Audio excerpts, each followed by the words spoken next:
Always do it on my own, so I gotta get through it. And the only thing I know is to love what I'm doing. Never give up, never slow, till I finally prove it. Never listen to the no's, I just wanna keep moving. Keep my head up when I act, head up, that's a fact. Never looking back, I'ma keep myself on track. Keep my head up, staying strong, always moving on. Feel I don't belong, tell my thoughts to move along. Push myself to be the best, die with no regrets.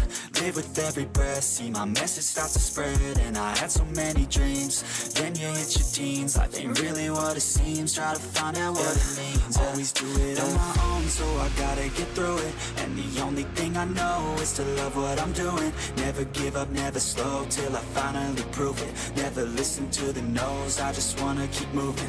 Yeah, I put out all this art, it's my only medicine. Yeah, everything I do, I'm just being genuine. Yeah, I'm sick of being screwed, feel my own adrenaline. Yeah, I do just what I do, and I hope you let me in, yeah.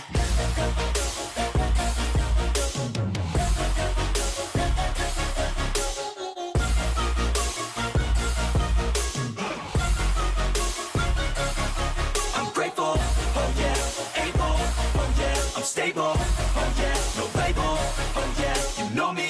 I have only a path, I'm lonely, but damn, I'm going to I don't want no fake love, I want the real stuff. Everybody listen up, cause I'll only say it once. I'm gonna show you all the path, if you want it bad. I'm gonna show you where it's at, yeah, how you can get it back. Yeah, cause I ain't never done, I'll be number one.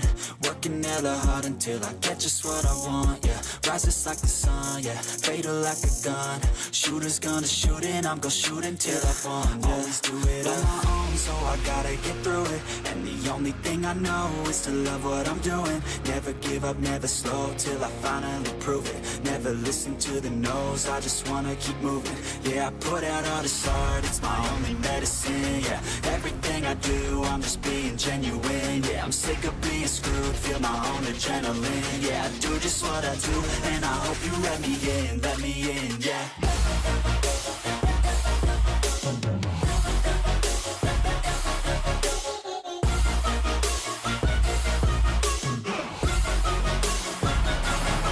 I'm grateful, oh yeah, able, oh yeah, I'm stable, oh yeah, no label, oh yeah, you know me. I have only a path, I'm lonely.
All righty, ladies and gentlemen, we are live here on the Ruff-Neck-Racing-Network. We have a special broadcast here tonight. It is Wednesday, May the 1st, and we are live with American Sheepdog Racing. These guys are going to tackle Watkins Glen in the Xfinity cars, so should be a great race. If there's anybody you want us to zero in on in the chat, feel free to put that in there and try to get you a couple of good views of whoever you're pulling for.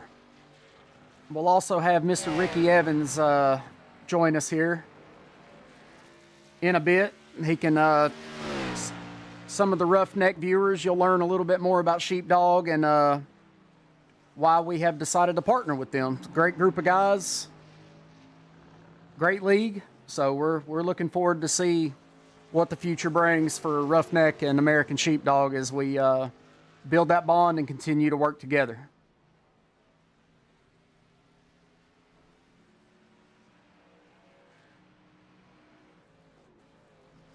Looks like Bill Stringfellow, the heavy hitter over here in Sheepdog, has set the fastest lap so far. He's the only guy to get into the 113 so far today.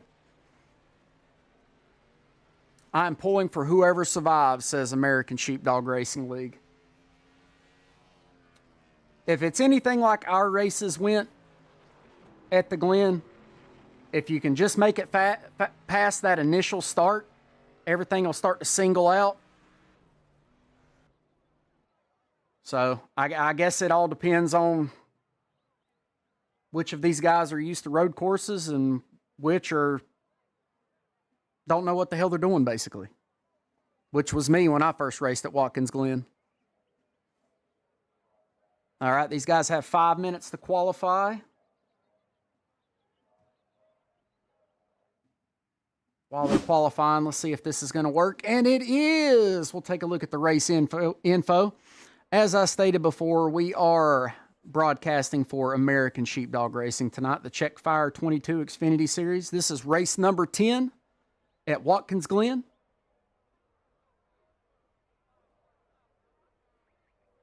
$40 laps, 2 sets of tires, 0 fast repairs. These boys better take care of their rides.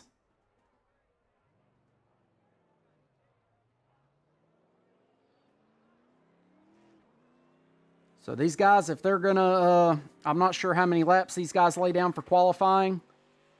It's typically 2, but with a 5-minute timer, these guys need to get on the track and get to qualifying unless they're just going to ready up and get ready to race. What's up, Audie? You meant to set it to 10 minutes? Hey, it happens, man.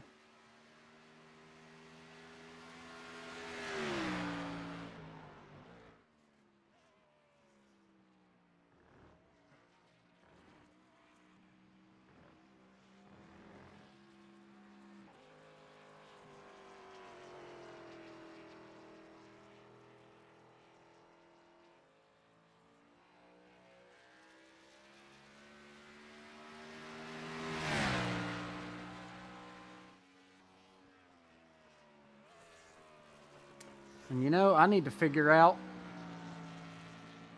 why that's not showing.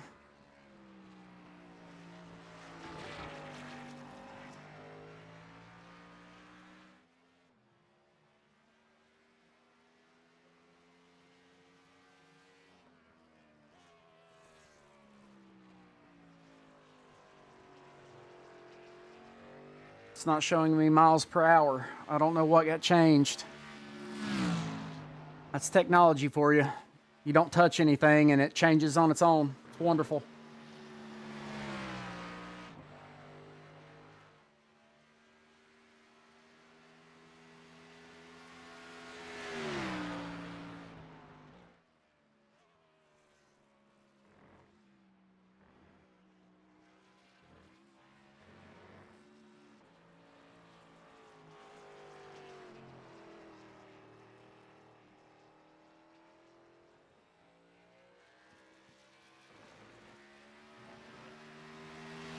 Let's see if my partner's done eating pizza yet. Andy, you there? All right. I am officially done eating pizza. done eating pizza and ready to call a road course race with me? Absolutely. Pull me when you're ready. All right, let's bring in the owner of Sheepdog and get a word from him. There we go. Ricky. What is happening, fellas? What's going on? I'm just gonna sit here and call this race. Uh, So make sure- go ahead and tell some of these Roughneck viewers out here a little bit about Sheepdog, what you guys are about. All right. Well, we try to act like more like a family, and we love the community network. Which is where Roughneck comes in, and we got a couple other leagues going in, with us, and hopefully we got some good things coming for the future and stuff with all the with everybody coming together the way we are. We just got to make sure it's all planned right and stuff. But me and a buddy of mine, Stephen Betty, aka Mayhem, we started up American Sheepdog Racing just starting out for fun, and just wanted to get back into racing. And we never thought we would actually attract as many drivers in different communities, and being broadcasted over on Noma TV, and and now we're broadcasting over on Roku also. So if anybody has a Roku device, anybody wants the information, just hit us up. We can give them that info to pull us up on the big screen. But ultimately, American Sheepdog is more. It's kind of like Mission 22, but we call it Check Fire 22. So anybody that's we have a large variety of military veterans. I myself am a military veteran.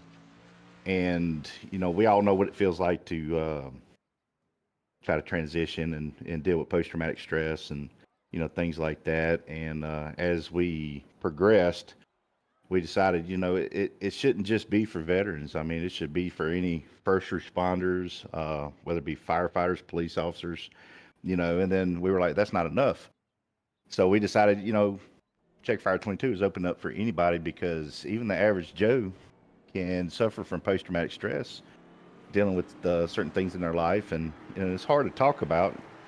You can't just go out and talk to anybody about these things.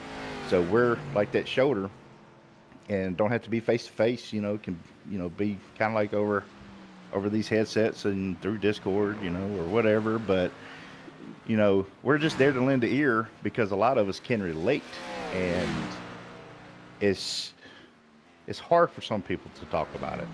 So we try to open it up and take care of each other, and because it's a hard thing to go through in life, and try to survive day to day. But when you have people that you can turn to, it relieves a lot of pressure and stress on that person. Maybe not forever, but maybe just for a couple hours, or maybe for a day. And a little bit can go a long way.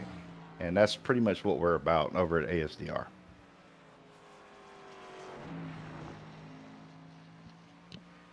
Well, that's awesome, and I'd just like to say that the small amount of time that I've known you guys, I think very highly of your league, and like I said, we just look forward to see what the future brings for both leagues as we try to work together, put more cars on the track, and provide some awesome racing for the viewers.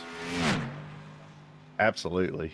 And I think, me, you, and Andy, and all the other admins that we have across our different communities that we're all a part of, if we really sit down and put our heads together and plan it right, I think that we can go like pretty far, like probably further than we actually initially intended.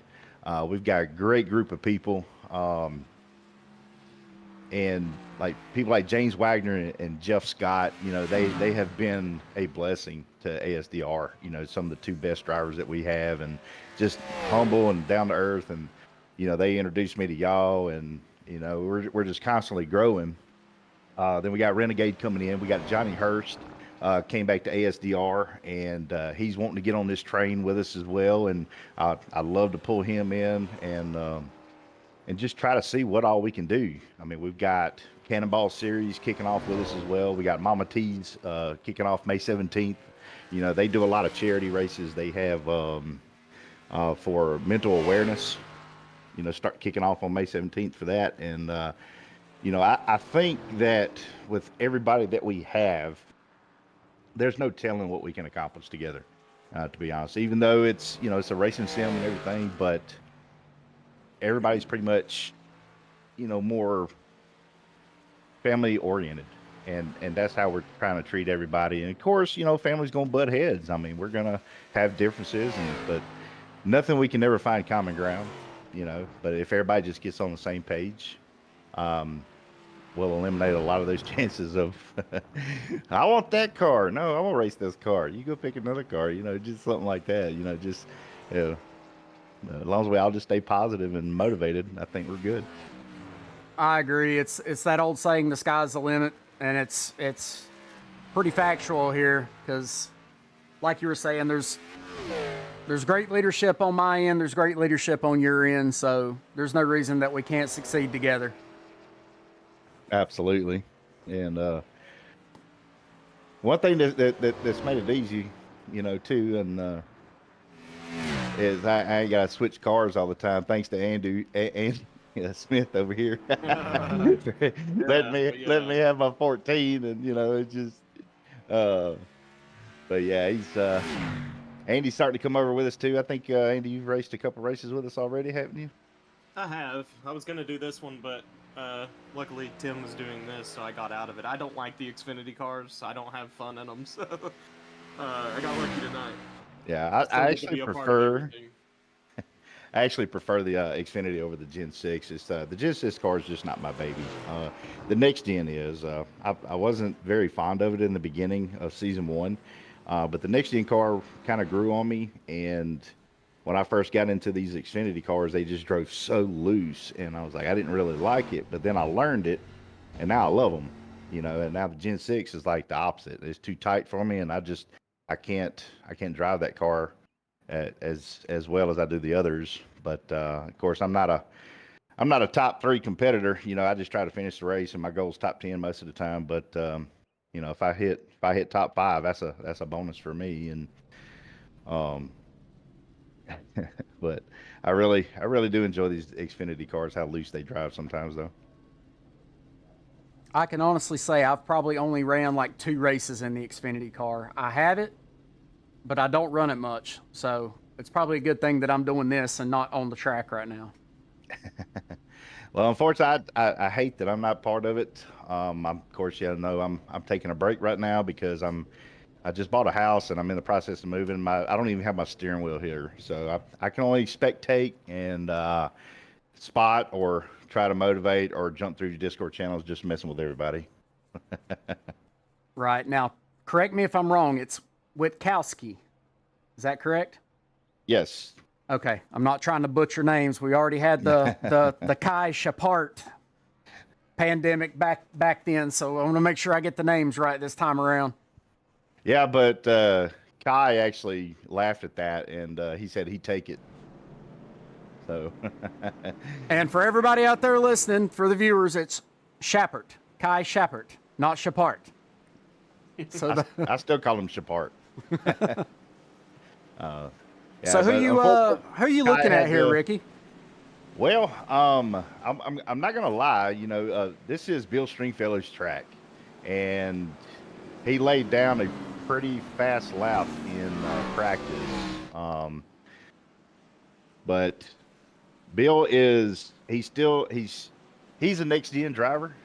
He loves that car. He used to be a lot better in these Gen 6 cars until the next gen got introduced. But he dominated in these cars as well.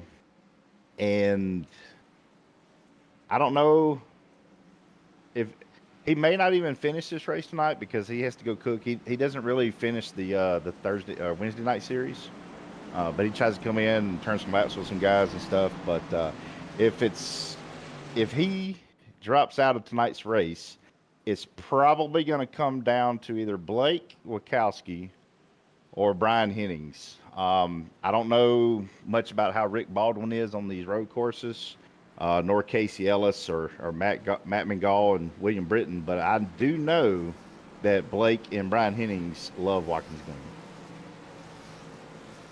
Well, I'm not biased or anything, but I'm gonna go with Rick Baldwin or Matt Gall tonight. And I was Like- gonna say the same exact thing, Tim. But like I said, I don't know how their abilities are on the. I know they're really good at ovals. I've never seen them race the road course. So you go off the information you know. I'm gonna go off the information I know, and we're gonna see who comes out on top at the end.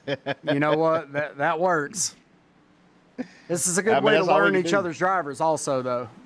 Absolutely, absolutely. And with that being said, you know, and one thing that has really helped between, you know, Roughneck and ASDR is we're racing against a lot of the same people. So we're learning how people drive. We're learning how their styles are.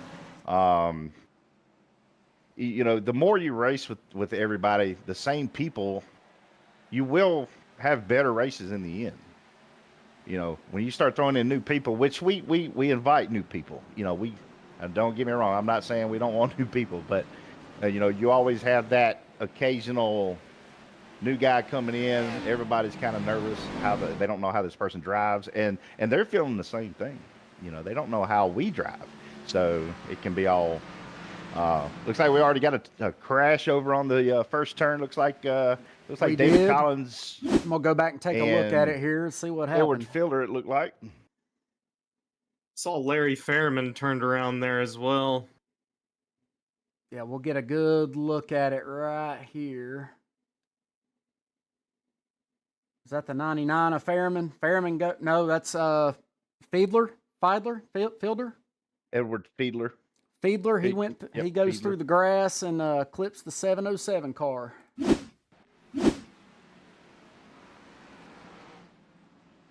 It's like he might have braked a little bit too late, and Yep. grass was the only option. But you know, you can't stop on these grass. These brakes in these cars, they don't work in grass. So by the time you hit that grass, you're just along for the ride.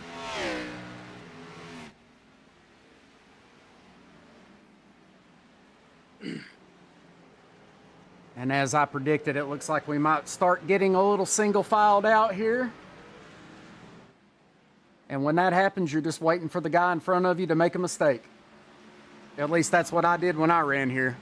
Yeah, and if you take a look at the 74, Brian Hennings putting his bumper right up against Rick Baldwin, trying to make the move for second place, doing everything he can, putting the pressure on to Rick Baldwin, causing him to have to race a little bit harder.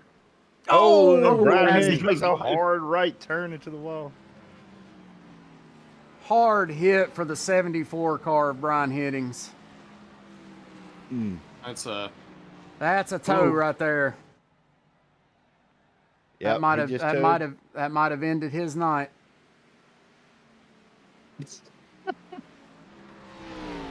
Ooh. Yep, required repairs, 35 minutes. He's out. yep, he's done. 40 lap race. All right, well, I withdraw my previous statement. Hey, gummit, Brian. I was rooting for you over here.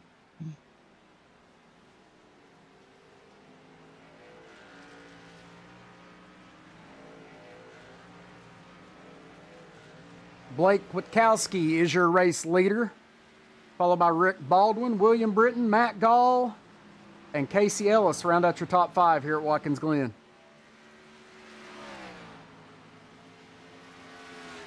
We take a look at the 64 car of William Britton here.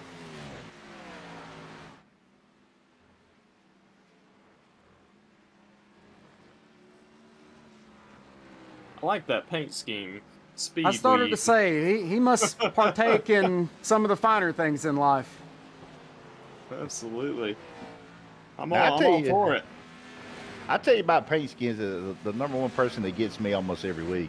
That's the number 38, Jeff Scott.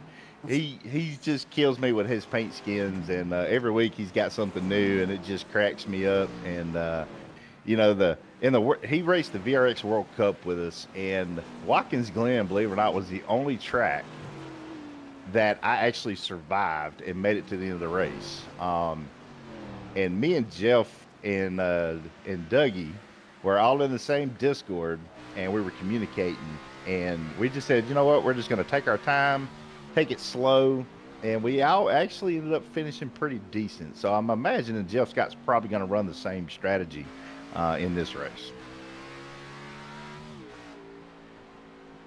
We take a look at Jeff Scott's car here tonight. You never know what you're going to get with the 38. Amen to that. I 100% agree with that. You never know what kind of car is going to show up on the track with Jeff Scott behind the wheel. It looks like he's going the superhero route tonight. I see a bunch of DC superheroes on his car this evening. He's very creative when it comes to his paint skins, that's for sure.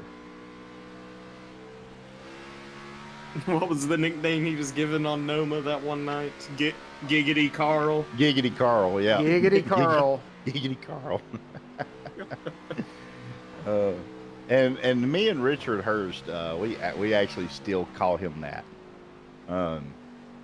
because he's like, when Richard starts talking and he gets tongue tied and he can't pronounce like Jeff Scott's, he can't remember. He's like, Giggity Carl. I said Jeff Scott, and he's like, yeah. Yeah, that guy. And Richard Hurst, he gets tongue tied a lot. You know, he disappointed me one night when I wrecked in one of our races, and he said my Chevy Camaro was all banged up and took a lot of damage. And I told him, I said, I drive a Yoda. Thank you very much. But yeah, it's dead.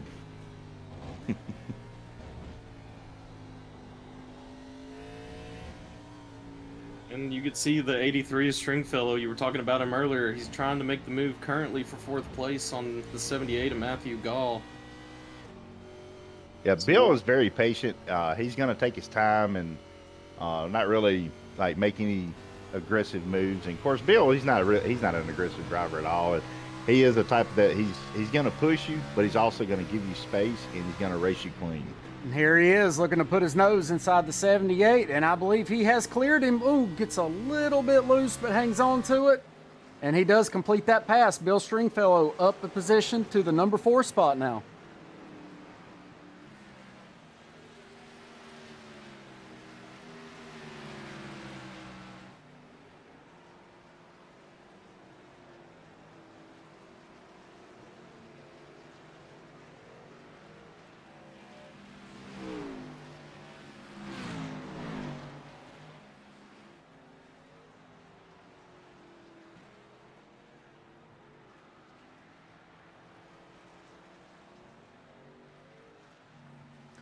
Patience is key here, I will say that. So if you're a patient driver, like I said, you can put a little pressure on the guy in front of you and just wait for him to make a mistake and just have your fingers crossed and pray to the man above that you don't get collected when they do make that mistake. Amen. I'm normally the guy making the mistakes.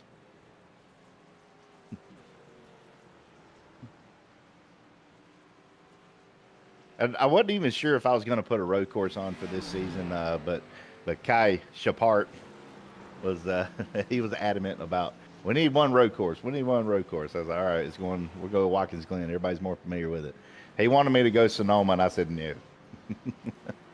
Yeah, we've got a bunch of drivers giving their opinions and which tracks they want to see when we get season 4 started. And Watkins Glen is normally our one road course that we run also. And I've been hearing a lot of chatter from some of our drivers about trying Coda. But I don't know. I feel like the more we race here at the Glen, the better racing that we'll eventually get by running it so much. Right. So I think that we'll end up probably staying with the Glen just because after I put so much practice in the truck here, I actually enjoy this track a little bit now. Hated it. I've heard it from Bill Stringfellow and several other drivers as well. They said if you can get good at road course racing, it makes you a better oval racer. I don't know how true that is. That's what I've heard several times, though.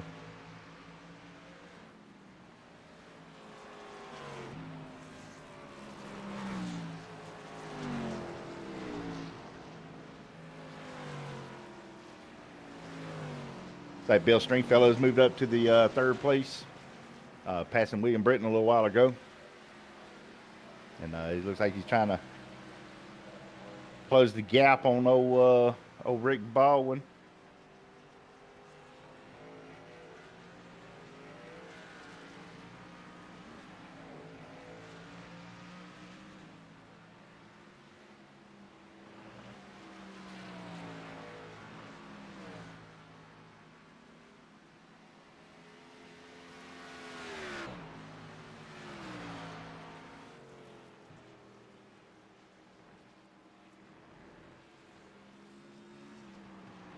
Kind of curious to see how these drivers are going to pit tonight.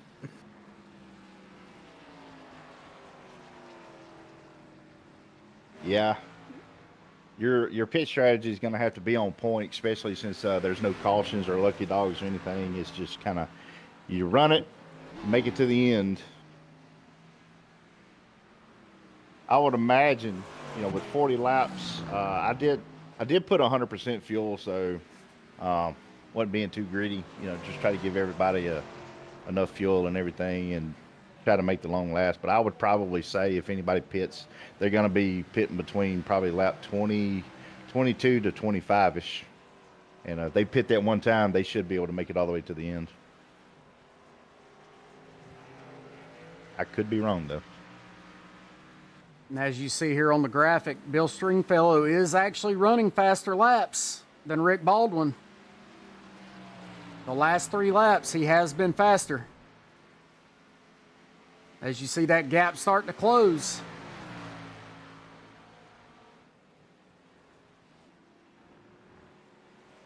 Your biggest mover of the race so far is Jeff Scott. He is up 10 spots.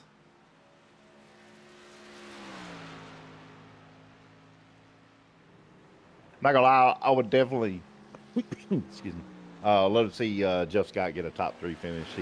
He's been working really hard, trying to finish the best he can. But this season, Jeff's luck has been a lot like mine. He's been getting caught up in other people's stuff and just wrong place, wrong time, and either no time to react or just no space. And it's just, he's had some really good races, but he's had some bad luck like me. I know all about bad luck, and everyone in Roughneck will tell you. Big save there by the 83. The 83 putting the pressure on the 91 of Rick Baldwin. Almost got himself a little bit loose there, but it looks like he's going to try and hang back a little bit, and now he's pushing back forward.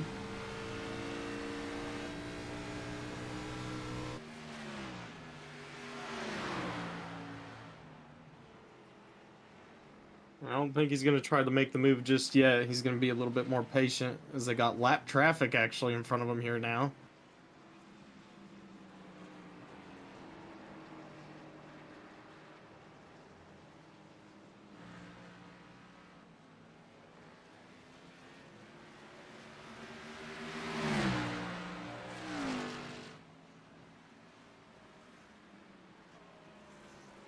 Stringfellow is able to make that pass. He is now P2. Up 9 spots from where he started. He took that turn wide coming around that carousel, and it gave him the momentum to catch up with Rick to make that pass. Same exact thing he did to Matthew Gall prior. Yeah. Tim the Wreck Magnet.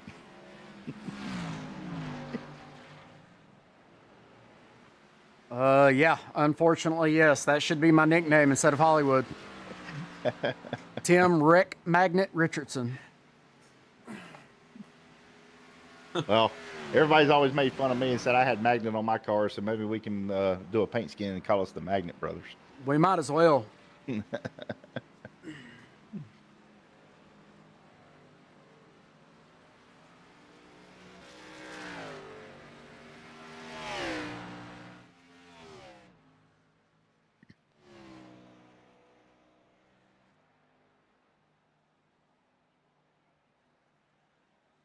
Say Blake Wachowski's got a pretty decent gap on Bill Stringfellow. But if Blake just stays consistent, he could stay in the front.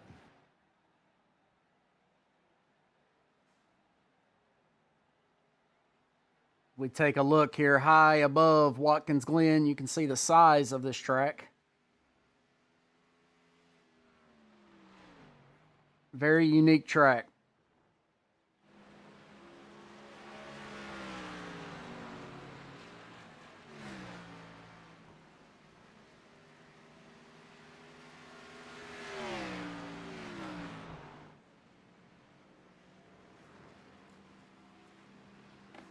Bill Stringfellow is closing in from what I'm seeing on my SDK, though. It was a 6-second gap, and now he's under 6. He's about 5 seconds back.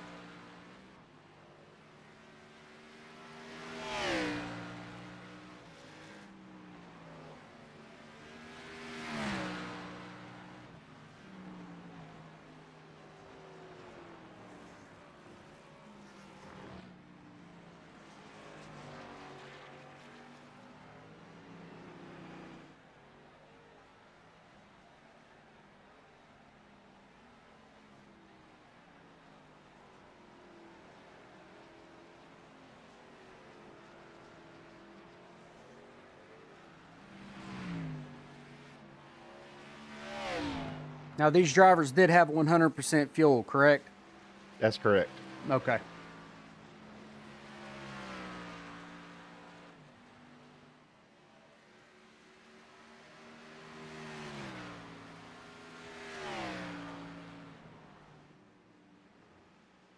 Our leader, Witkowski, is coming up on lap traffic here. See if that factors into Stringfellow. See if Stringfellow's able to close that gap a little bit more.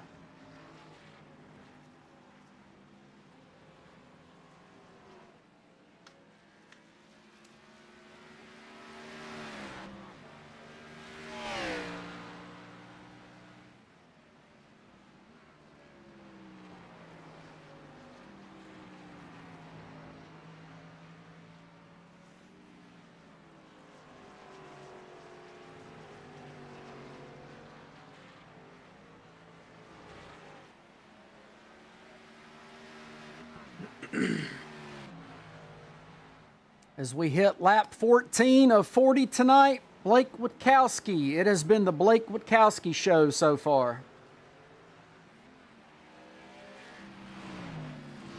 But that 83 is coming. Yeah, and I'm just clicking through the field right now. You know, everybody's looking really good right now. It seems like everybody's just kind of settled in and, you know, running what they know they can run and just trying to sit here and survive. And I think that's the best thing to do at Watkins Glen. Everybody's kind of spaced out, settled in, like you said, and just trying to make it, you know, to the end. But there are going to be a couple drivers out there that's going to be pushing it, you know, as hard as they can. Because when Blake starts seeing Bill Stringfellow coming up on him, we're probably going to see Blake push it a little bit harder.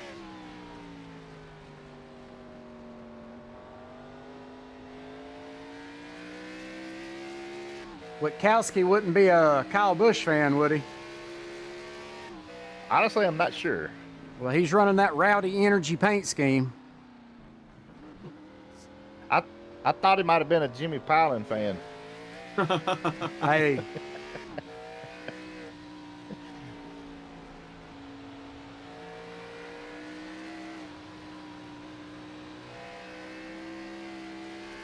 Now I got an idea for a paint skin.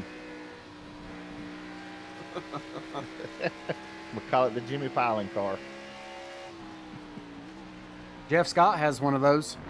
I believe it. Yes, he does. I forgot all about that. I would love just to meet up with Jeff Scott and just get him to show me, you know, a fraction of his skins. You know, just you know, Jeff Scott is so, you know, talented when it comes to painting cars. He like I said, he's got a very creative imagination. I believe that he could actually start up a side business painting cars for people. You know, that would probably be something great for him. And we can actually set him up with a guy, which you know, Old Rev. He's got a little side gig painting cars and stuff, and he's always looking for people to be a part of that. And Jeff Scott could probably benefit a lot with linking up with Rev and getting involved with that with painting cars and stuff.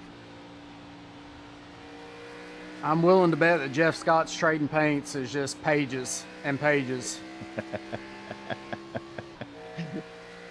Probably takes a while to load up. Oh, yeah.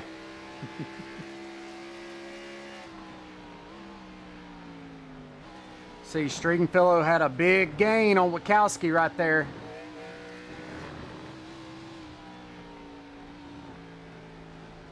If I know Bill right, and he's not going to be able to finish this race, he's going to probably chase down Blake, see if he can't get the pass, get some bonus points for leading the lap possibly, and then about halfway through, he's probably going to have to pull off the track. And he cooks steak on Wednesdays.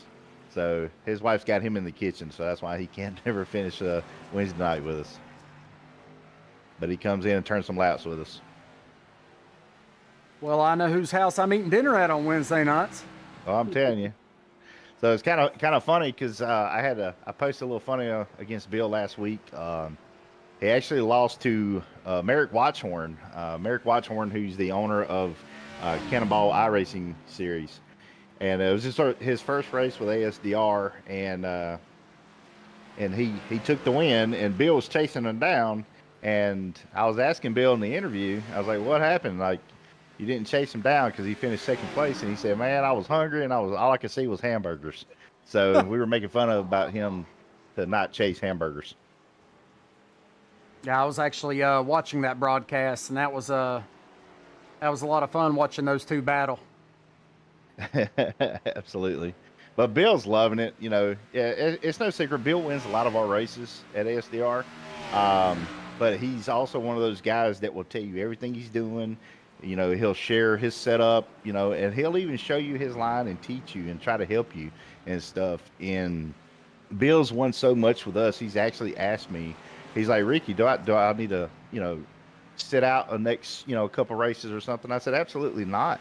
I'm not going to, I don't want you punishing yourself because you're winning. You're giving us a goal to chase you down." And now with Merrick coming in, he's really good. So now Bill has some competition. And of course, we've got several other drivers that have started coming in with us, like Rick Baldwin and Casey Ellis, and we got Chris Phillips coming over. I don't know if Chris Phillips is going to be racing with us this season. He may start out fresh next season, but we've got several drivers that are coming over that's going to give Bill a run for his money, and Bill is going to love it. Well, that's great. Got to love the added competition, and I will say that the way you just described Stringfellow, iRacing needs more people like that. Absolutely. Which I think, Bill is also, he's offered to be a teacher with ASDR, and I want to get more drivers involved with that, especially if we can get a couple drivers from each league to get involved and be like a developmental thing to help other drivers. I think that will make us even better than what we are. And as we're sitting here talking about Bill Stringfellow, he gets around Blake Witkowski. He's now up 10 spots running P1. Yep.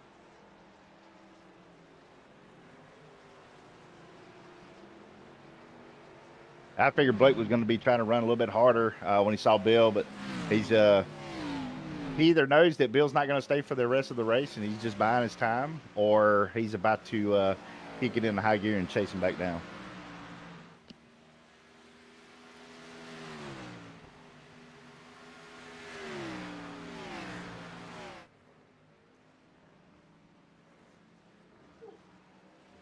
Oh, and Blake Witkowski taking himself off the track. Ooh. Oh, no. Getting loose. So I think he was definitely trying to run it a lot harder than he has been right there, and didn't anticipate. Yep. Well, the good news is he was able to recover, and he's still sitting P2. Didn't take any damage or anything, and yeah, he's still in good shape. It's going to be a harder, tougher battle now to try to run Bill back down, Not even sure what Bill's lap times are looking right now, but he's going to stay pretty consistent. Bill's last lap was a 1:16.63. So he's not even hardly fallen off after 19 laps. And then he comes back and lays down a 1:15.61 right there. So he's still fast. Yeah. Probably what slowed him down was trying to navigate around other cars and stuff too, and going into the turns, he had to slow it down a lot more.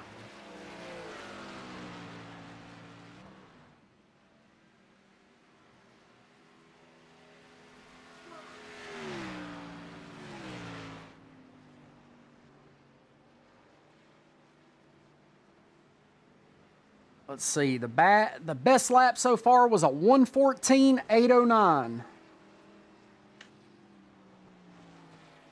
Who set that one? Let's find it.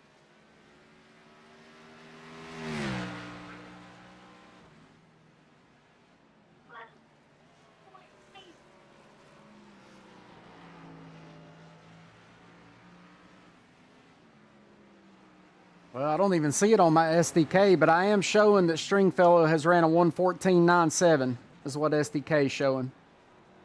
Bill did. Bill Stringfellow has the fastest lap right now.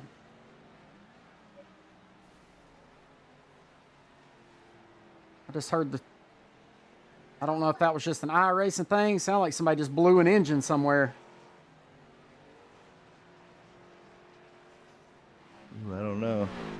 May have just been like a little sound glitch or something. We've got two cars coming down pit road. It is Matt Gall and Casey Ellis have hit pit road here on lap 21. Yeah, I figured it's going to be our pit window right here.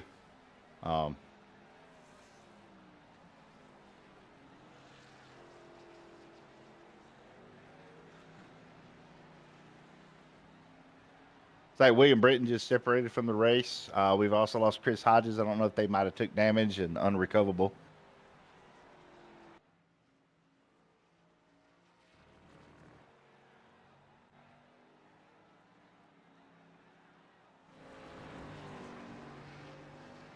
Casey Ellis, he's our points leader currently in the Xfinity Series, or for our Check Fire 22. I mean, he's just going to probably try his best to get a top five, and I know he wants to stay in the points league. But he's definitely a driver to look out for too. He's really good, real patient, and races as clean as he can.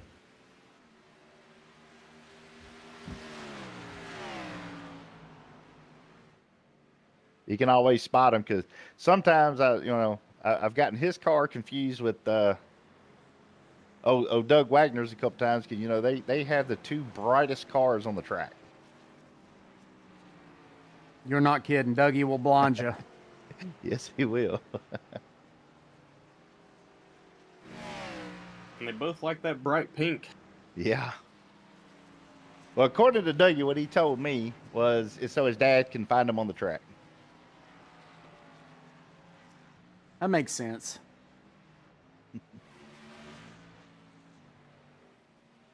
Yeah.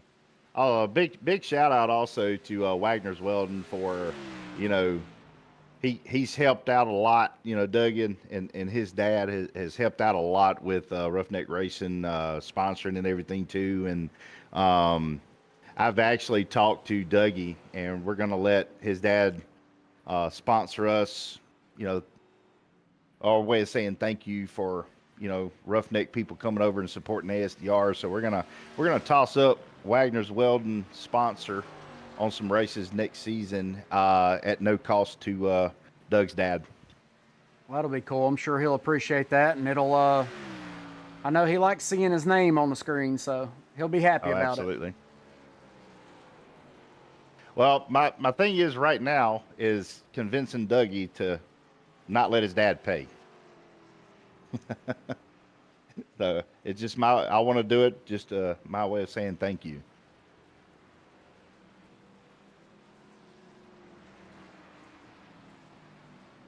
Cycle through the field here.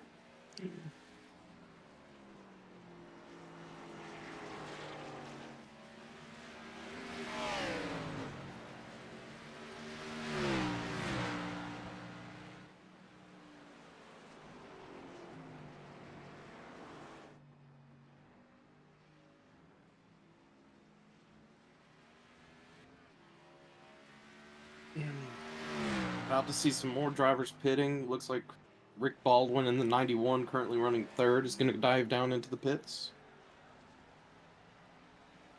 Yeah, Blake Wachowski just announced that he's pitting now as well. I'm just curious to see how far is Bill Stringfellow going to push his car before he decides to take it down pit road. And probably when he takes it into pit road, that's maybe where we see him park it for the night and go fire up his grill. Well, he's still running 116, so he's still pretty fast compared to the lap times I'm seeing throughout the rest of the field. Yeah, he's pretty consistent. Like I said, Watkins Glen is one of his favorite tracks. The only thing the only tracks you won't see Bill do very well at is super speedways. Bill Stringfellow's coming down the pit lane now.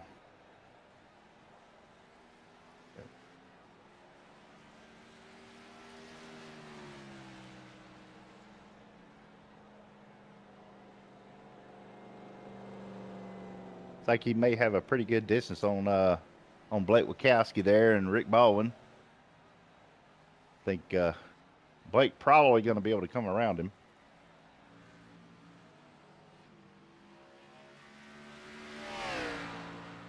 It's going to be pretty close. Stringfellow might be just getting out of the pits as they're starting to come into that first turn. Probably going to get right with him. We will see right here. The 83 is still in his pit stall. And here comes the 31. I think Ricky might be right. I think Ricky might be parking it. I think Ricky called it. He's got stake on the mind and letting Wachowski have it.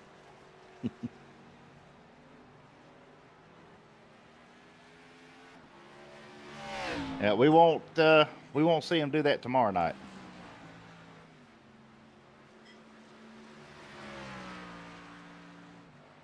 Yeah, Bill Stringfellow still sitting there. Yep, yeah, I believe he is going to be parking it. So good run for Bill tonight, coming midways in the pack and running everybody down and getting some bonus points. When he took the lead, he was up 10 spots from where he started. Yep. Yeah, and he just disconnected. So yeah, he is. Good run tonight, Bill. Like Wachowski had a little wobble there. Yeah, I just saw that. Got into the inside wall there. Looks like he's still running fairly good. You just got to calm it down a little bit. No, these cars with these fresh tires, I catch myself doing it all the time. You'll run these tires down and get to a point where you can really drive the car, and then you go into the pits, come out with fresh tires that you're obviously not used to, and mistakes happen. Looks like we've got a battle heating up back here in third and fourth between Casey Ellis and Matthew Gall.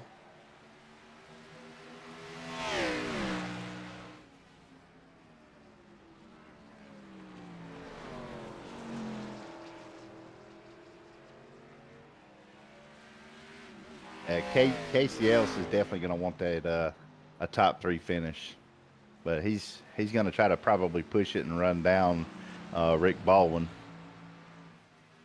But he's got to deal with Mattman first. Keep Mattman at bay.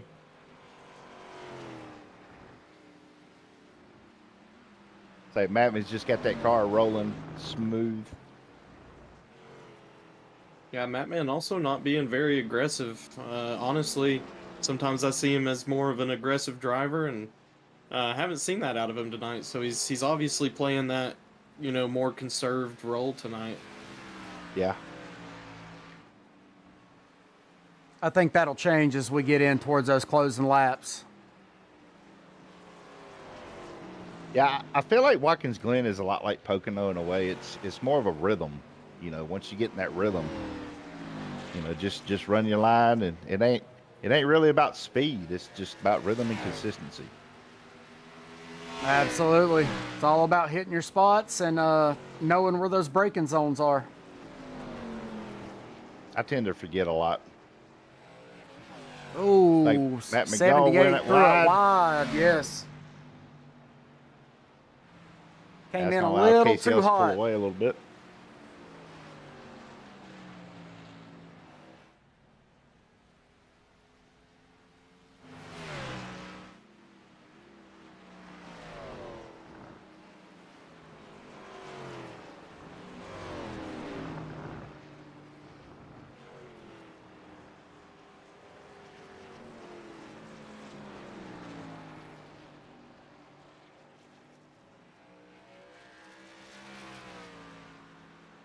Honestly, I think if Rick Baldwin stays consistent like that, I think he'll be able to close the gap on Owakowski there. Rick Baldwin's got a good looking car. He's running pretty consistent and straight, not really getting too loose. Looks like he's controlling his car really well.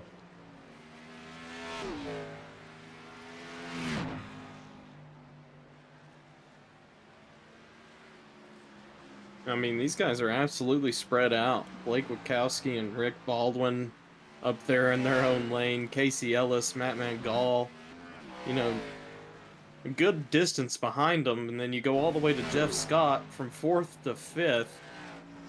I mean, the distance between 4th and 5th is a massive jump. Yeah, Jeff Scott's been running a pretty good race. I think he's just trying to. He's racing that track. He ain't racing the people on the track. He is. He's up 12 spots, sitting P5 currently. It's paying off for him. A top 5 finish so far. If he finishes that, he's going to gain some really good points for tonight.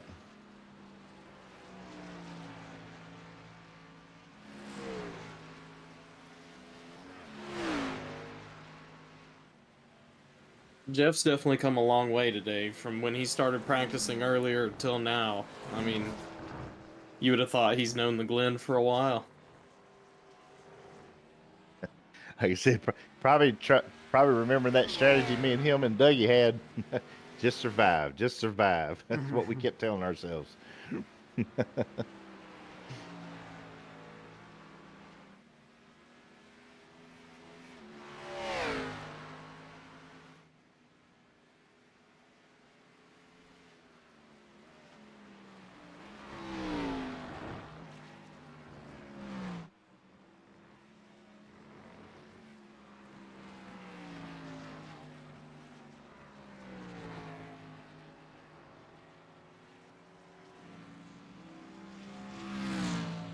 So as of right now, only the top 5 drivers are on the lead lap.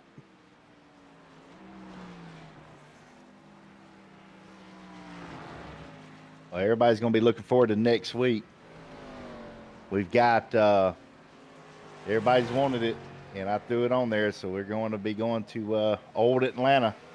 I'm actually curious and kind of upset that I won't get to race it because I do like Old Atlanta, but people have been asking for it since last season, and finally gave it to them, and I'm just curious how that one's going to turn out.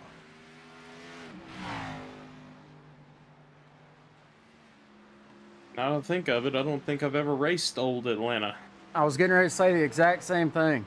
So that's going to be interesting for myself. Yeah, it's a really good track.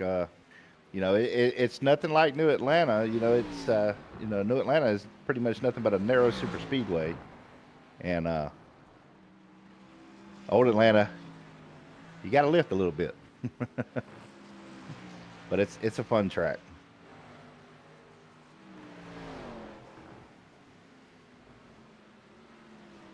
It's like Casey Ellis has been able to put a little distance between him and Matt Gall.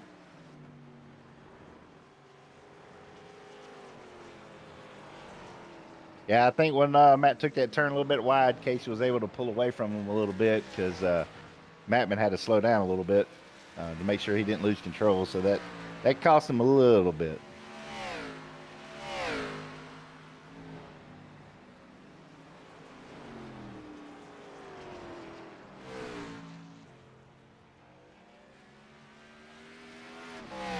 So we're inside. Go ahead. I was going to say, but Casey Ellis has got a long way to go to close the gap on Rick Baldwin, though. I think I'm not sure if he's going to have enough time to do it. but Rick Baldwin might just catch Blake, but I don't know if they're going to have enough laps to make the pass or not. But we're gonna see. I was gonna say we're inside 10 to go. If the 91 has something for the 31, now's the time to start getting on it and try to close that gap.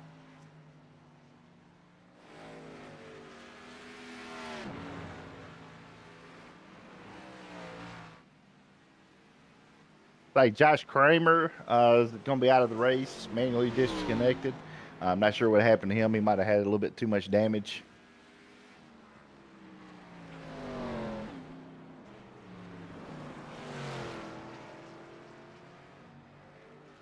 As we see the 91 going by the 707, no colonnade. Okay, he didn't get colonnaded.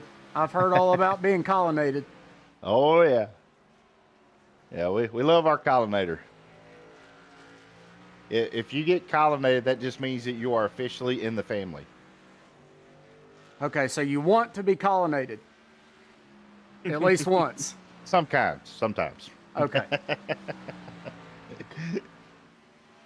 But David Collins is a laid-back guy. He is actually one of our oldest drivers over at ASDR.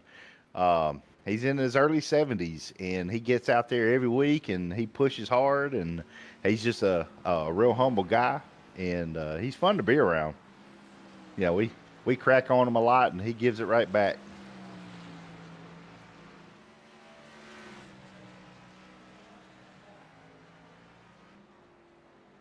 But we're missing our old guy tonight, old Benjamin Richards. He's not a fan of road courses, so he told me earlier that he was going to opt out tonight and just kind of, watch and spot.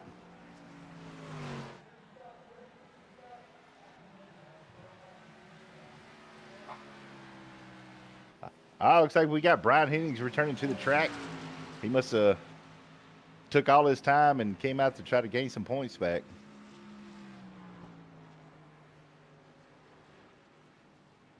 There's the 74. Take a look at him here. He's still got a ton of damage, but he did make it back out. Unless that's just his paint scheme. Oh no, he's got a lot of damage. That's a lot of damage. That's that new scuffed paint scheme that everybody's running. Yeah, full of duct tape and zip ties. And Brian Hennings, he's one of my favorite drivers to watch over at ASDR too. He's real fun, but we got a nickname for him. We call him U-Haul Wall. So we have to, because he'll run it as hard as he can, and that wall just reaches out and grabs him. He scratches it a lot, and but he keeps it straight. Oh, Larry Fairman. And the 0-3. John Hudson. Yep, John Hudson and Larry Fairman with a hard hit there. Oof. Go back and take a look at that.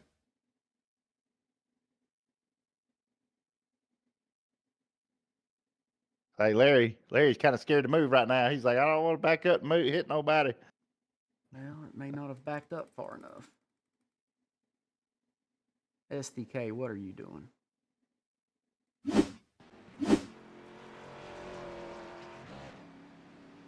11 of Larry Fairman missing his nose. Yeah, he's going down the track currently smoking, with the leaders coming right up behind him. Kind of curious to see what happens here. Blake makes it around fine. Blake makes it around. Now it's Rick's turn. Rick gonna take it real wide.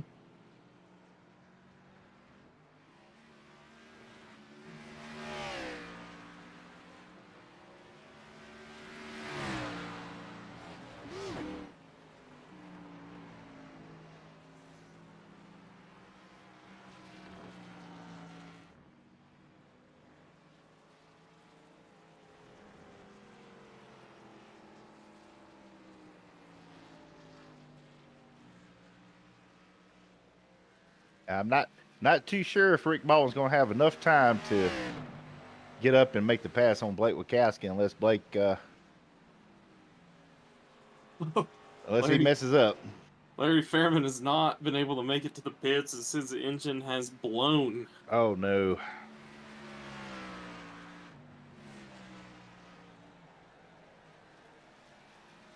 Larry Fairman is another great driver. I love having over ASDR, and between ASDR races and roughneck races, me and Larry always found ourselves next to each other some form of way, and so we've kind of adopted each other as being driving buddies. You know, that's my track buddy. So. But Yeah, Larry's a good guy. We enjoy having Larry out on the track. yeah, Larry just announced that he is out of the race. He's got more than 30 minutes worth of damage for repairs on his car, so that will be the end for Larry Fairman's night. That's a tough break.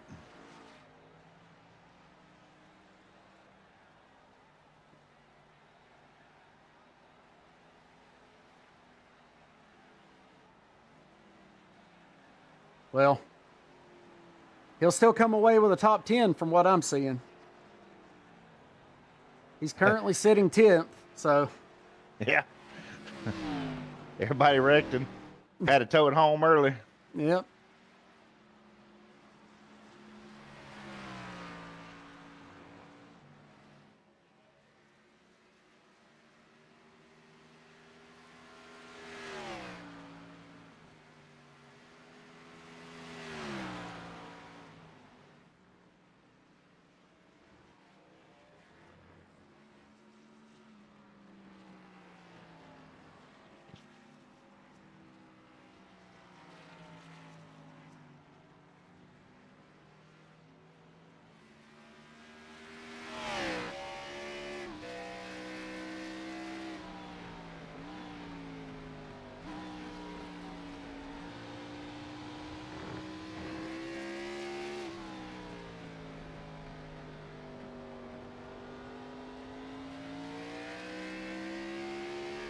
And Rick Baldwin's not trailing too far behind Blake Wachowski. There is a chance.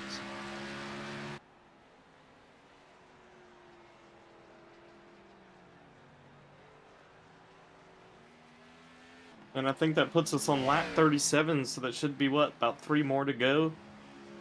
So I'm kind of curious to see what Blake Wachowski's going to do here, if he's going to try to keep, you know, running it as hard as possible, or what he's going to do here. Because I think Rick Baldwin's about to run it as hard as he possibly can if he's not already. Yeah, I believe you're right. I think Blake's going. I think he's going to keep it going. He's going to push it hard these last couple laps because he's going to do everything he can just to make sure that he stays in front of the 91.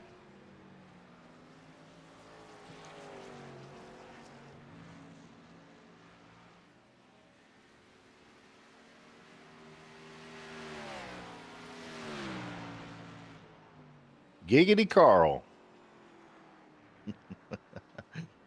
I couldn't resist. We love you, Jeff. I feel like I'm actually seeing a little bit of damage to Jeff's right front there. I'm curious to know what happened, because I don't remember seeing that earlier. I don't either. Hey, Jerome Cooper just announced that he's pitting this lap. He's probably going to try to do a gas and go.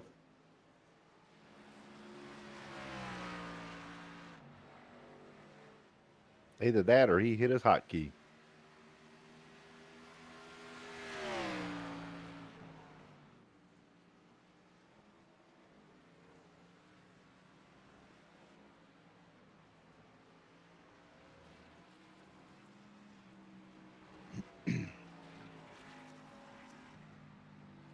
Oh, Blake Wachowski about loses it.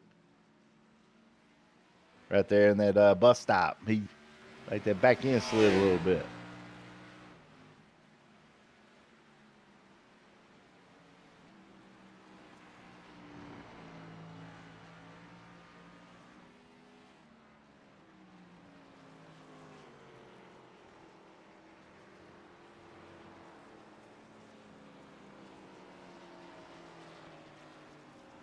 We still have a bit of a battle going on back here in 3rd and 4th. between Casey Ellis and Matt Ellis. Gall. Yeah, he's it's about how these two have raced the entire race. It's been these two guys battling and Blake Witkowski and Rick Baldwin. And, you know, being in a chat with Matt Man earlier, you know, I didn't know if his confidence was, you know, very high for this race. And I think sitting where he's sitting at now, you know, he's going to do everything he can to make sure he comes out, you know, in the best position possible. So I think Casey Ellis has got some work. Who was that? I think that was a 74 of Brian Hennings. I mean, just didn't even make the right-hand turn. That was just a straight shot into the wall. Oh man. You haul wall.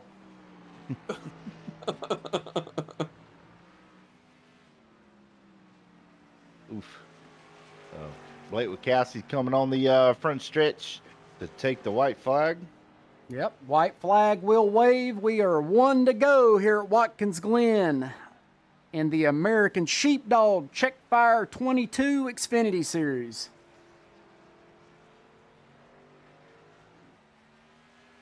Does Rick Baldwin have anything left? And does Matt Gall have anything for Casey Ellis?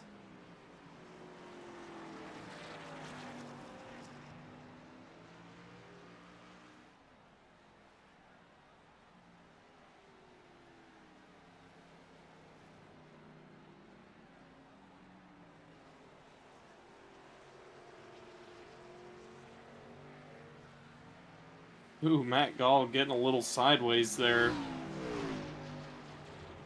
Causing him to get back a little bit from Casey Ellis. Let's go on board with him and see how hard he's driving this thing. Oh! Gets a little wobbly there.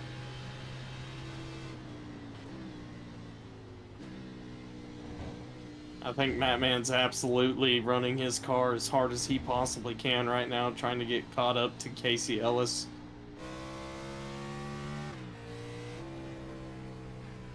Blake Witkowski. Yeah.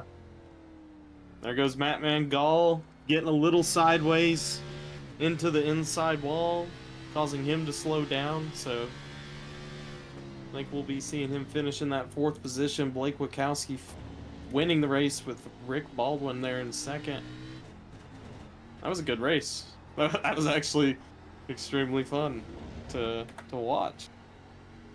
And your biggest mover of the race, Jeff Scott, will come away with a 5th place finish, up 12 spots from where he started. So good night on the track for Jeff Scott in that 38 machine. Absolutely.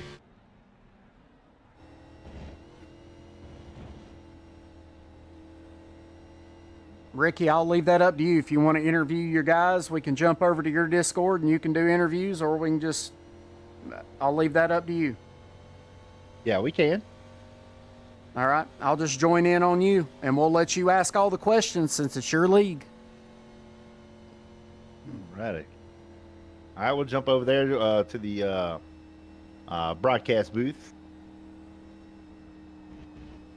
All righty.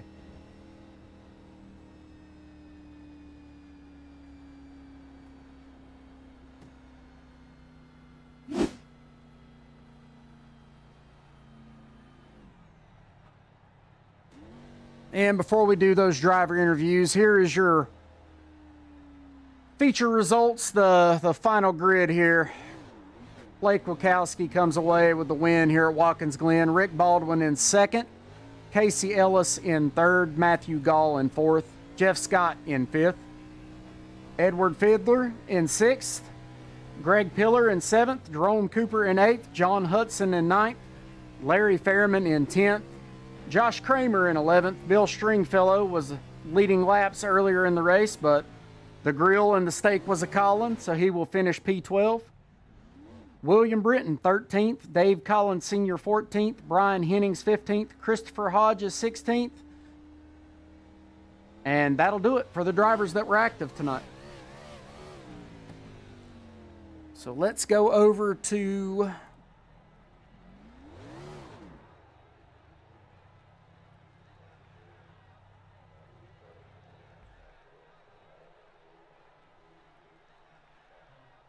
There we go. All right, I got you in here. All right, we got Andy. Is he coming or? Oh, I see him. Never mind. Yeah.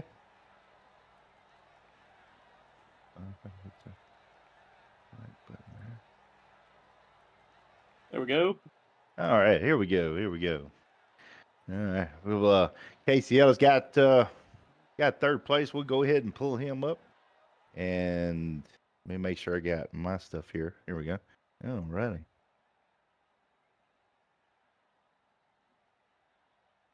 Casey Ellis. I'm not Richard Hurst, but I'm Ricky Evans. You're in the booth, brother.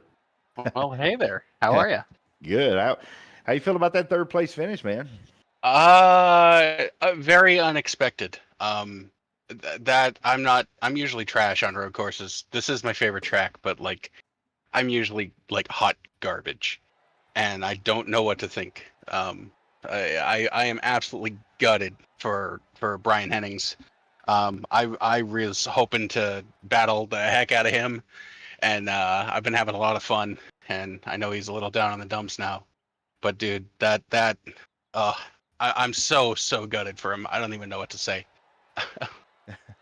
Well, it looks like you did have a strong running car for the most part. We were sitting there watching you on the broadcast here, and it looked like there towards the end. And I was telling these guys, I was like, you're our points leader right now in the Xfinity Series, and a top 3 finish will definitely help you stay up on top of the leaderboard there. But there towards the end, it looked like it was going to be a good battle between you and old Matt Mingall there on the number 78. Looks like he was trying to stay it with you. But Yeah, like I was fading. I roasted the hell out of my rear tires, just trying to keep away from him. And I was giving it all I had just to stay ahead of him there. Yeah, well, we think he kind of helped you out a little bit going into that first turn. There towards the end, he looked like he kind of took it wide a little bit and got a little loose, and you were able to kind of extend the gap on him a little bit, but it didn't look like he was able to recover and try to catch back up with you. But it looks like he was definitely giving you a good run. Oh yeah, I had an absolute blast. Like I said, this is my favorite track, and while I'm not that great at road courses, there's something about tossing a stock car around a road course with an H pattern shifter. It's so much fun. I couldn't recommend it more. Well, knowing me, I wouldn't be able to multitask like that. So,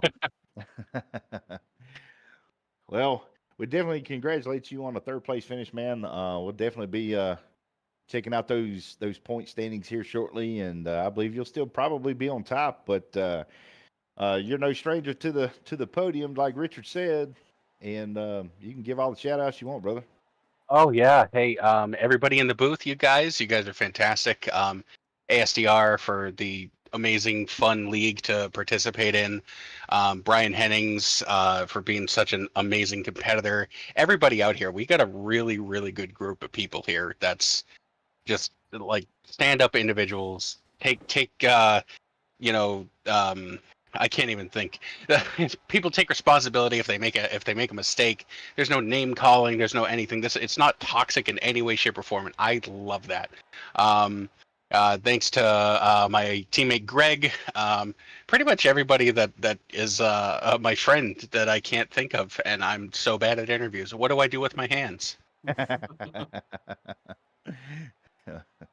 Well, we appreciate you, man. All the support, and we appreciate Roughneck. We've got Tim and Andy Smith decided to broadcast the race for us. His first time Yeah, we've ever thanks, had guys. a Wednesday night That's awesome. broadcast. So, absolutely. Tim, Andy, y'all got anything for old Casey? I mean, all I can say is congratulations. It's absolutely fun to, I actually was gonna race in the beginning and be a part of it with you, but to be able to sit here and watch you guys and you especially racing one of our very own members, Matthew Gall, it was just exciting to see what the outcome was. You had a phenomenal race, and congratulations on the third place finish. Thank you. Absolutely, buddy. Congrats on that podium finish. Thanks a bunch. I appreciate it. All right, buddy. Well, I'll send you down back to Mr. Pillar. 10-4. And we will catch up with you later, buddy. All right. Thanks. We'll Casey's quiet place. All righty. Looks like we got Rick Baldwin in our second place. I'm gonna let y'all take him over on this one. He's one of y'all's guys, and let's go ahead and pull him up.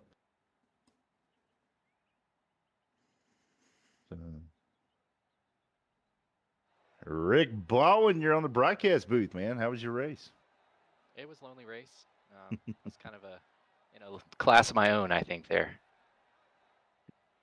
Well, from what we saw, you were doing pretty good. Yeah, I'm just happy not to hit anything. Nah, you can't be talking like that. I picked you to win this race. Oh man, I mean, me and Tim both picked you. So I mean, Wachowski and Stringfellow, I had nothing for them. They just pulled away.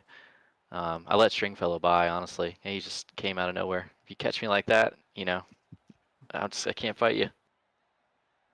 Absolutely. Well, I don't have any specific questions for you, Rick. Just give us your overall thoughts on the race and how you thought it went. Well, I love road racing. I might not be the fastest, but I had a ton of fun. And yeah, I've been looking forward to this one, and I'll probably race in the one tomorrow too. So yeah, Watkins Glen's awesome. Road racing's awesome. And I'd like to thank my buddies over at Ruff-Neck and y'all at American Sheepdog. It's been a great league, 2 leagues, and all my buddies over at Social Outcast Racing, Ruff-Neck Racing. Thanks everybody, and all the admins over here in the broadcast booth. Thanks y'all.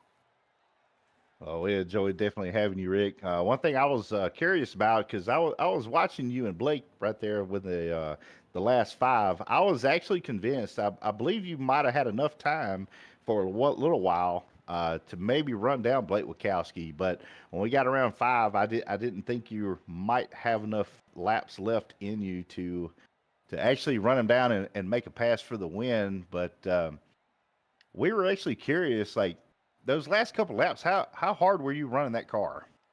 Oh, I was pushing as hard as I could. When I saw that he was within 4 seconds at one point, right before we had to go pit, I don't know what happened to him. I don't know if he made a mistake or something when Stringfellow got by, but when I saw he was within 4 seconds, I really pushed. And I was hoping we didn't have to pit together. I was hoping I could get fresh tires, maybe undercut him or something like that, but we ended up pitting on the same lap. And I got closer after the after that pit stop, but he kind of kept me within 3 seconds or so. I couldn't get any closer than that. Well, Yeah. hell of a job, Rick. Let's see, you were up. Well, you started second and you finished second. Is that correct? There we go. Yep, that's right. All right. Yeah, well, turn 1 was dicey, but everybody did a great job in turn 1. Yeah, except for that first lap. We saw some chaos right there at the beginning. Yeah, rearview mirror for me, but Yeah. Andy, Well, you got glad anything missed for that Rick? one. all I want to say is, I'm happy for you getting this second place position over here in American Sheepdog. Proud of all you guys. You, Matt, and Jeff. You guys did phenomenal tonight. You guys represented us over here at Roughneck well, racing with these guys, racing clean, and just coming in here having a fun time, trying to build a community, and that's what it's about. We're all here racing together, having fun. So, congratulations on getting second place, and I'm happy for you. thank you. I hope to race American Sheepdog a little more.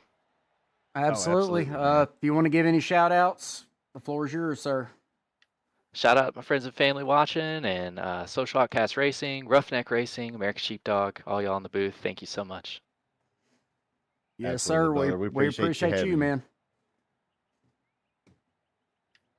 Take care. All right, buddy. I'll send you back down. Yes. All righty. So now we'll pull up our race winner. After that, I am curious if you guys don't mind. After the interview with Blake Wachowski, I would love to pull up Brian Hennings and see what happened with him, because you're rooting for Rick. I was rooting for Brian. I want to know what happened. Oh, that's perfectly fine. I've had some requests to pull in that 38 car at some point also, so we'll be talking to the Highland Hammer. All right, Giggity Carl, got you. I'll go ahead and pull up our race winner, Blake Witkowski, the number 31. Blake Witkowski, look at you with another win. How you feeling, brother? Pretty sweaty. Pretty sweaty? Yeah, it's pretty hot in my room right now. I imagine. I'm hoping you had enough time to go get a cold drink since I have to, send out a birdie to catch you and bring you back. Well, I know you're not normally used to being broadcasted on Wednesdays. That's why I sent you a telegram. So, give us your thoughts on the race, man. Like, how did you feel when you saw Bill Stringfellow coming in your rear view there? It was a little stressful, but I knew he had to leave about halfway through the race, so I wasn't too worried about it. But I had a 9-second gap, I believe, but then I decided I wanted to shift into neutral instead of second, entering the bus stop, and then I went wide and lost about 5 seconds. Yeah, we were wondering what happened there when you kind of went in the grass on the right side of the track. Yeah, I think it's me, but for some reason, some turns, I just brain farted and shifted into the completely wrong gear. Like in the bus stop, I'd either shift into neutral or into fourth. Then halfway across the front stretch, I almost shifted into second and blew my engine. So luckily I didn't do that one. Yeah, you wouldn't have been able to find yourself in the finish. Well, I was telling these guys, it was going to come down. I believed if Bill would have stayed in the race, it would have come down to you, Bill, Rick Baldwin, and Brian Hennings. So what we were talking about earlier, and I knew Bill was going to have to bounce out of the race, and you didn't prove me wrong. But I thought Rick Baldwin might have had a little run on you, but it was like you were able to keep the gap and stay ahead of him and finish strong. Yeah, I played the pit strategy, I think, pretty well. I was able to gain a few seconds off of pit road, and I wanted to keep at least a 2.5 second gap to be comfortable in case anything were to happen. He would still be behind me. So luckily, nothing did happen, but it was still a fun race. I enjoyed it. Yeah, absolutely. Tim, Andy, you got anything for Blake? Andy? I mean, not much to say other than dominance. that's all I saw. On the I did track, call even- it. I did call it the Blake Witkowski show earlier in Yeah. the broadcast. So That's essentially what it did. was. Congratulations, dude. That's really all I can say about that. Yeah, thank you. Yeah, absolutely. Well, Blake, you're no stranger to the podium either, and you know what Richard likes to do. You can have all the shout-outs you want. Yeah, I would like to thank Evan47 Designs. He didn't paint this car, but he paints my cup car for me, and he does a good job every time. I'd like to thank you because I wouldn't be able to win if you didn't put these races out. Yeah, I don't really ever have anything to say. Usually not the type of person that likes interviews, but I'm gonna teach you to get excited. you know. well, if you're gonna win races, you better start liking interviews, Blake. yeah. Either that or just start lifting early, Well, congratulations again, Blake. We love having you as always, and I like watching you on the track, and 'cause I know you like to battle, and you are one of our clean drivers. But again, congratulations, and we'll see what these points look like. And I know you're gonna move up several while I move down. So, all right, buddy. Well, I'll see you wherever you were, but yeah, we appreciate you, man. Hopefully, we'll see you tomorrow night. Yeah, thank you. All right, buddy. I don't know where he was, so I threw him in the lounge unless he just disconnected. All righty. We're going to be pulling up old Brian Hennings because I am actually curious, and let's get old U-Haul Wall up here.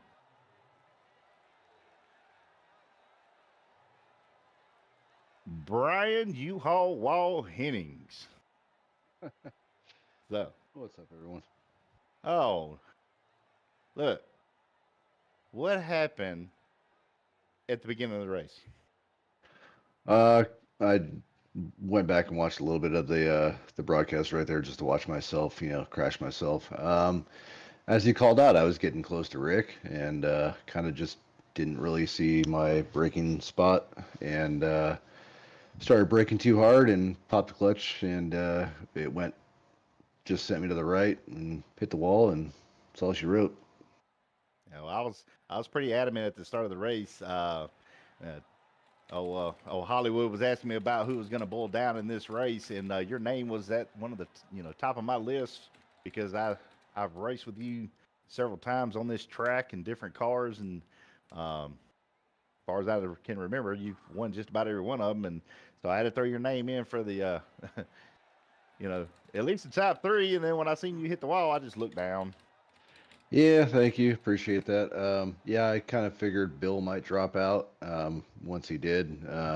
It's going to be probably Blake. Blake or myself is what I figured might happen. I wasn't sure how good Rick was going to be or Casey, but I kind of figured it might have came down to Blake and myself. But yeah, took myself out. So, oh well.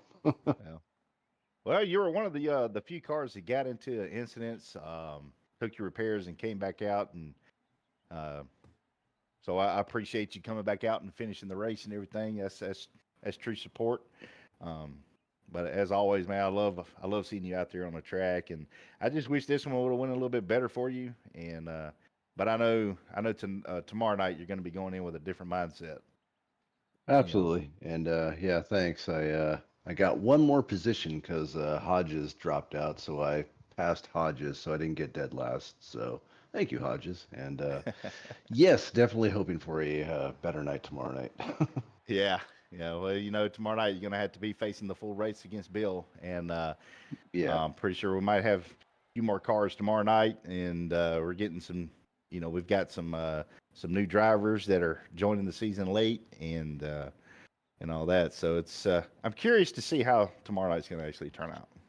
Yeah, it'll probably be the Stringfellow show again. I know I won't be racing for the win, but I'll try at least get a podium. That's for sure. Yeah, well, this is one of Bill's favorite tracks. Yep. He He put down that 113. I'm just like, I mean, I didn't get to practice enough, and this car, man, it's just so loose. If I would have taken more time to practice, might have got a little bit faster lap time, but don't know about no 113, but we'll see.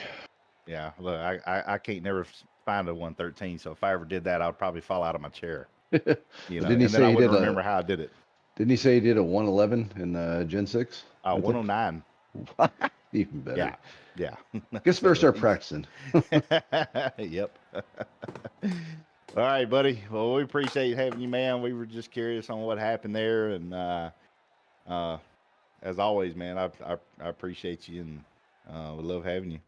Likewise, man. It's been a very fun league to be part of, and sorry for ruining the show. And you didn't ruin it. I just, I was looking the other way, like, I didn't see that. So. Yep. Yeah, I know. We'll see how it goes tomorrow. Yep. All Thanks, right, bud. brother. We'll catch up with you later. And thanks for the broadcast, guys. Yeah, no problem. Take it easy. Later. All righty. We're pulling up Giggity Carl next. Giggity Carl's next. All right. As soon as you get up here, we need to all call him Giggity Carl. Here he comes. Well, we got Giggity Carl up here in the booth. Giggity. Oh, There he is. We couldn't resist. I know. How's it going? It's going. Do I get a T-shirt for completing this race? You should get a what? You should be proud, Jeff. You were to come away with a 5th place finish, you were up 12 spots. So you were the biggest mover of the race. So give us your thoughts on how it played out. Well, it's funny enough when we qualified the first lap. I thought I had it. Like I didn't understand what I did wrong. I must have went in the grass a little too much somewhere, and it didn't count. And then I messed up the second lap. I'm like, oh gosh, And I thought the first one still counted at the time, and all of a sudden, like, what? I'm in last. But no, I just figured those guys were up there. I'm like, well, if I'm in the back, let me just take my time and see what happens. Well, right off the bat, I think 3 cars go off or whatever. So I'm like, okay, this is good. It's bad for them, but I'm like, this is good. So I just kind of put it on cruise control for a while and got into a decent position where, everything cleared up and it was just single lane traffic. And I just figured I'd run comfortable. I did that last race. I think me and Ricky Evans. That's kind of the plan was like we were just going to run that way. We're just going to kind of keep a pace, and that's what I did. This car, there's nothing. This car is so tight in the corners. When you're letting off the gas and turn, I mean, you just have to let it turn on its own. You can't put the gas in it. You can't brake into it. There's like a sweet fine line that you just got to let it be. And when you come out, you just kind of roll off softly, and then you can give her. But I spun out, I believe, once. I did have 2 slowdowns out of the bus stop when my tires were at the end of their life. But it wasn't bad. Like my spin out, I got pretty lucky. Yeah, I did scrape a rail after it, but I just kind of kept the pace, and I knew I didn't have to push it as much as I wanted to, and so I kind of kept that in my mind. And the boys in the Social Outcast team, it's just I wasn't there to win it. I was just there to finish it, and I knew if I was just going to pace myself, I would be okay, and it worked out. Yeah, that's exactly what I was telling Andy and Tim up here in the booth earlier during the race. I said if I had to guess, I said me and Jeff Scott ran the Watkins Glen race. Me, you, and Dougie over at the VRX World Cup, and we just kind of settled in and just ran the track. Granny drove it and everything, and I suspected that you would have had the same strategy tonight as we did that night, and looks like I was correct. Yeah, So, I didn't want to do it though. I didn't want it that way. It's just the car was just so tight for me, being a newer driver. It's just like it had to be that way, and I figured I could find speed in the meantime. But I was pretty consistent. If I'd looked back, it'd probably show I was pretty consistent on times. So oh, yeah, absolutely, you were from what we saw, and but being that consistent and settle in and just running your line, not really racing the cars. It looked like you were more racing the track like we did, but it paid off for you. I mean, top 5 finish at Watkins Glen. That's really good. yeah. I mean, to me, it feels like a victory. Just like I said, You where's survived. where's my T-shirt? You You survived. know, You didn't blow Yeah, your I mean, engine. You had I plenty didn't of blow any. tranny fluid in that thing, didn't you?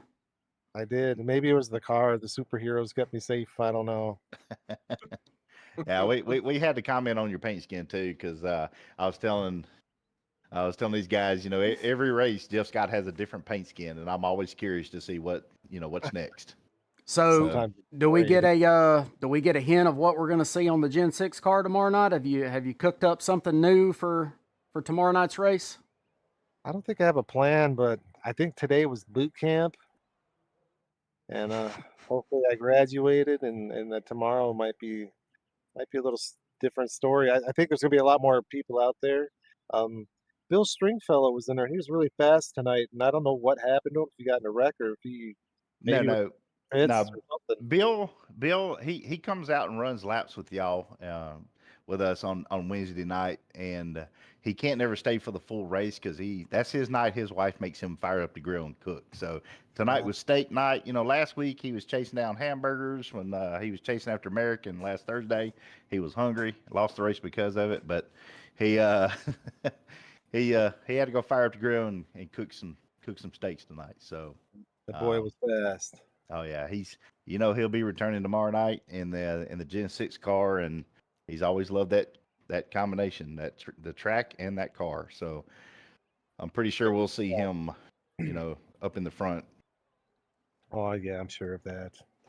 But no, everything was good. And tomorrow, I mean, I expect to be a lot of competition tomorrow because I know a lot of these drivers just racing last season. I know they're a lot more comfortable in those Gen 6 cars. So I think tomorrow's going to be, it's going to definitely be a fuller track, and there's going to be a lot of tight competition.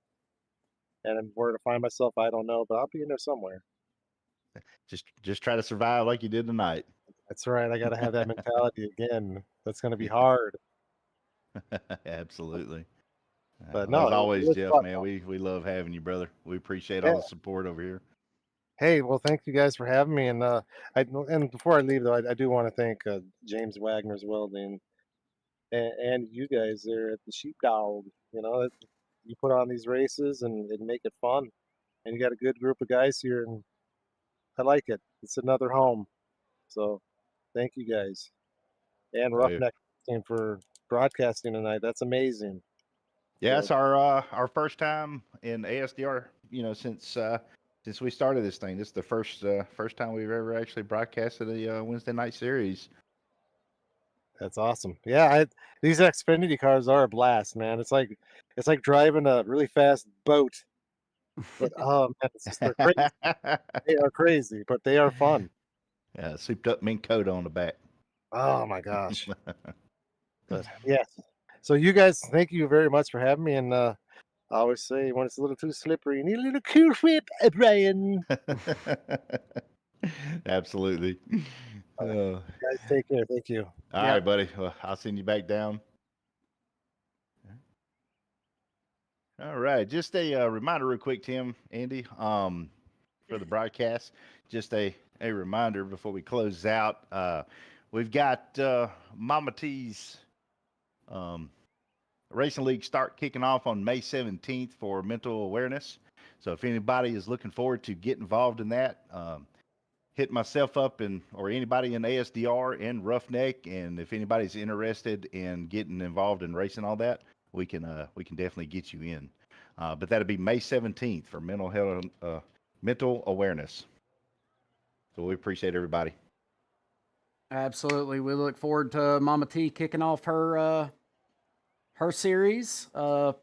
Plenty of racing to watch, ladies and gentlemen.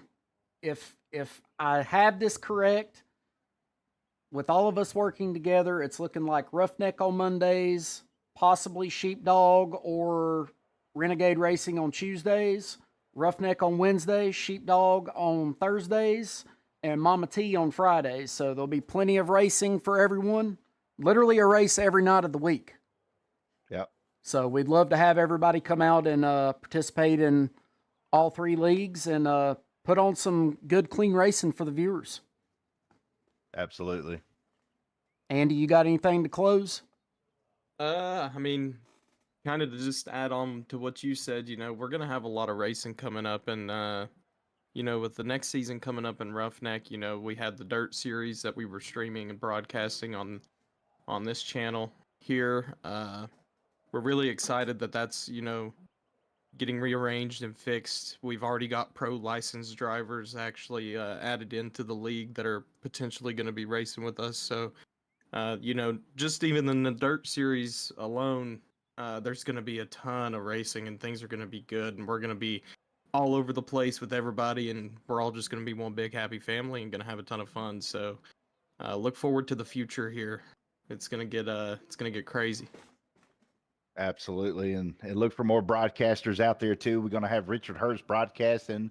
We got Adam. I don't know Adam's last name, but I know him and Richard are working together. And Adam came over to us as well from Roughneck, so we're trying to get our Roughneck and our ASDR broadcasters on the same page, and possibly some more. I may get into some broadcasting. We got Tim kicking off some stuff, and I think overall we're all going to be set, and it's going to be a lot more racing going on and a lot more racing to watch.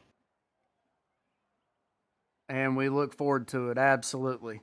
So that's going to do it, ladies and gentlemen. We're going to wrap things up here at Watkins Glen. As we said before, this was race 10 at Watkins Glen for American Sheepdog Racing. Anybody interested in joining, you'll have to go through Mr. Ricky Evans here. We encourage anybody that's watching that wants to try and race to come on out and give it a shot. Anybody else got anything? That's it. I'm good. I appreciate you broadcasting tonight. So big shout out to you and Roughneck and all that. So we're really grateful. No problem at all. We had a blast watching and calling the race and seeing our two leagues have their friendly little battles there. It was a lot of fun to watch. Next time we'll just flip a coin. Yes, we might as well. Absolutely. That's going to do it, ladies and gentlemen. We thank you guys for hanging out, watching the race, and I think if everything goes to plan, I'm going to try and do this again next week. Rick, where is next week's race at? We're going to be at Old Atlanta. Old Atlanta next week, ladies and gentlemen. So if everything goes to plan, we will be live right here again next Wednesday night for some more American Sheepdog racing. Hope you guys can come out and join us. Thank you, and we'll see you next week.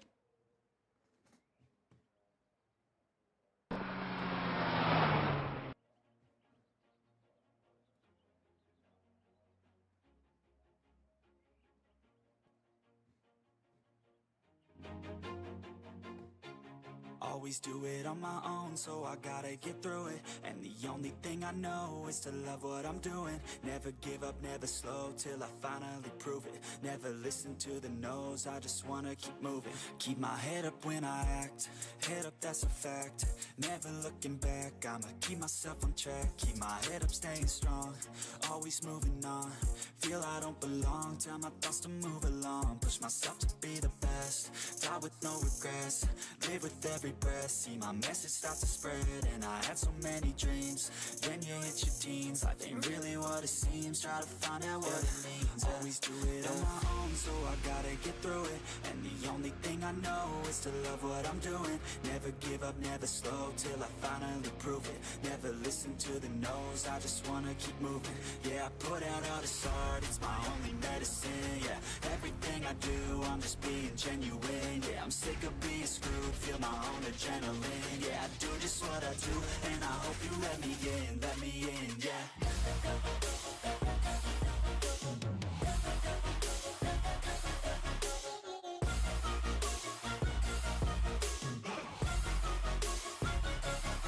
I'm grateful, oh yeah, able, oh yeah, I'm stable.